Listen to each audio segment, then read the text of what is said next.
I'm doing a red cabbage pH indicator. So I'm making my red cabbage indicator by putting red cabbage leaves in a Ziploc bag with some water and massaging them until the liquid turns to like a dark purple. Then I'm taking a tablespoon of my red cabbage indicator and putting it into each of the cups. These are all the cups side by side. And then I'm adding different household liquids to the red cabbage indicator to see what the pH of it is. The first one we have is bleach, so I'm using my straw to take a few drops of the bleach and put it in my red cabbage indicator.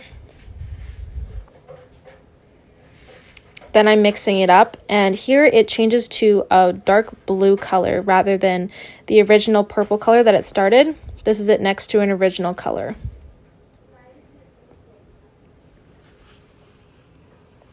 Next is vinegar. So again, I'm taking a couple drops of the vinegar and putting it into the red pH indicator. And it changes to a lighter purpley red color after I mix it up. I try adding another drop to see if it changes more to a red color.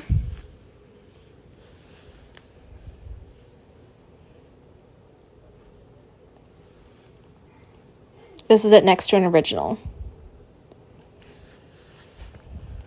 The next one is lemon juice.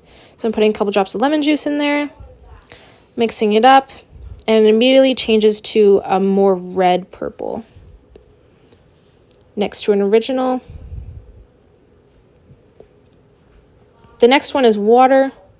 I add a few drops of water to the indicator, mix it up, and there's no change because water is neutral. The next one is baking soda. I took a pinch of baking soda and put it in the pH indicator and mixed it up. And it changed quite blue after letting it sit for a little while. This is it next to an original.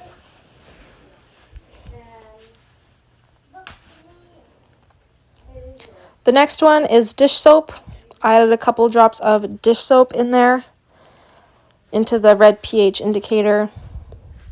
I mix it up. It got a little bubbly and it turned like a lighter purple, maybe more bluish. This is it next to an original. Next one I have is milk. So I took a couple drops of milk, put it in there.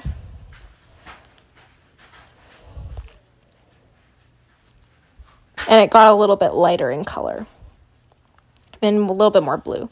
This is my observations and all the cups side by side. And then this is a paper I did